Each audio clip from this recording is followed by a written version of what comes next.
فوج سرحدوں پر قربانیاں دے رہی ہے. ہمیں سیاسی اختلافات آپس میں ہو سکتے ہیں، ہمیں مختلف فقہی آراء پر اختلاف ہو سکتا ہے، لیکن وطن عزیز پاکستان کی سلامتی اور استحکام کے اوپر ہمیں کوئی اختلاف نہیں ہے.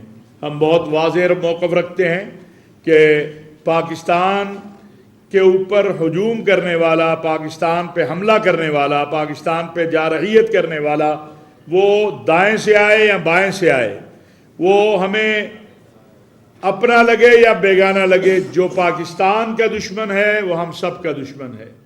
پاکستان کی فوج، سلامتی کے ادارے، ہمارے غازی، ہمارے شہداء ہمارے سر کا تاج ہیں.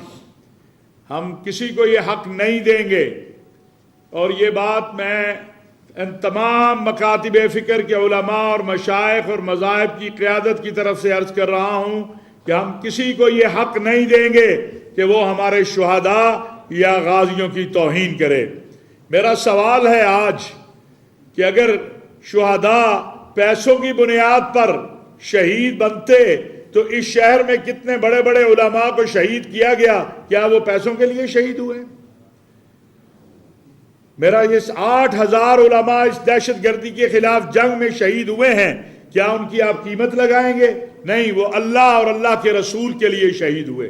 ابھی شیخ الحدیث مولانا ادریس صاحب پاکستان زندہ باد کہنے کے جرم میں شہید ہوئے کہ انہوں نے صرف اتنی بات کہی کہ جنرل عاصم منیر جو کام کر رہے ہیں یہ بہت اچھا کام ہے، صلح کا، امن کا، امریکہ اور ایران کے درمیان اور مسلم امہ کی وحدت کا.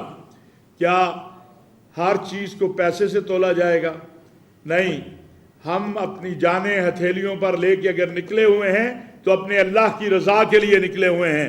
میرا وہ غازی، میرا وہ شہید جو کبھی سیاچین سے جس کی کبھی لاش آتی ہے، کبھی افغانستان کے بارڈر سے آتی ہے، کبھی وہ ہندوستان کے سامنے کھڑا ہوتا ہے، وہ اپنے اللہ کی رضا کے لیے کھڑا ہوتا ہے.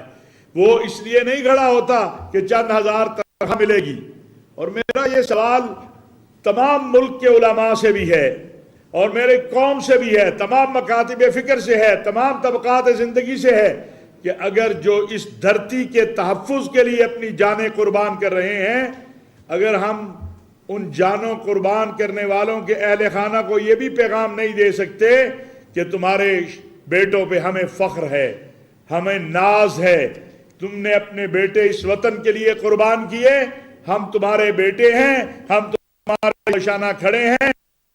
ہم ان مانوں، بیٹیوں اور بچوں کو آج گورنر صاحب آپ کی موجودگی میں ہم یہ پیغام دینا چاہتے ہیں کہ اگر 1، 2 یا 4 آوازیں آپ کے بچوں کی خون کی توہین کر رہی ہیں تو پاکستان کے 25 سے 26 کروڑ عوام آپ کے بچوں کو، آپ کو، ان کے اہل خانہ کو سلام عقیدت پیش کرتے ہیں، سلام پیش کرتے ہیں جنہوں نے اس پاکستان کے لیے اپنی جانیں قربان کی ہیں.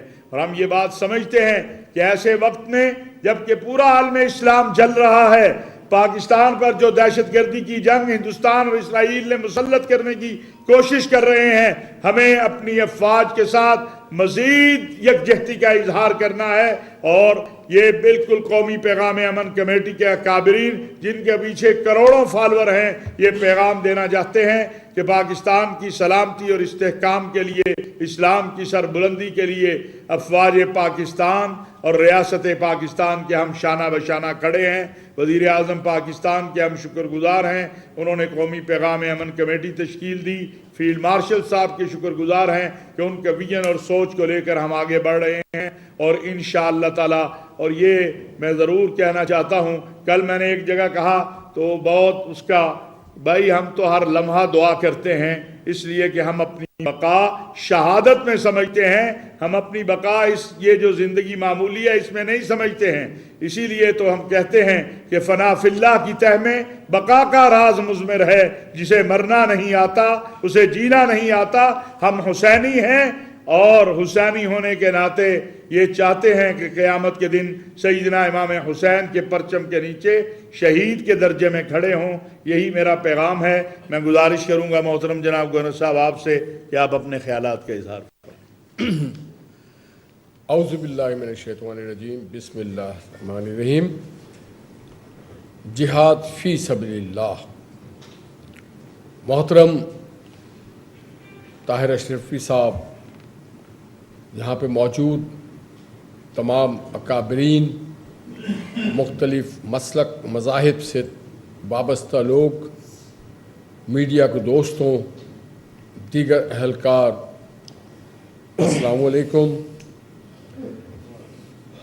لفظ شہید، جیسا میں نے پہلے کہا، جہاد فی سبیل اللہ، اور اس سے آگے ایک لفظ ہے شہید۔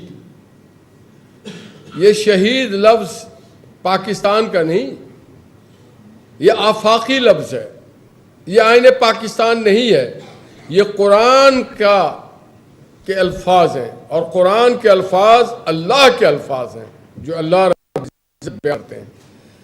تو نہ صرف شہادت اور شہید کے لفظ کے بے توقیری کرنا، یہ زمرے میں آتا ہے کہ اللہ کے احکام کی پاسداری نہ کرنا، اور یہ تمام عالم اسلام کے الفاظ ہیں۔ رہتی دنیا تک یہ چیز قائم اور دائم رہے گا۔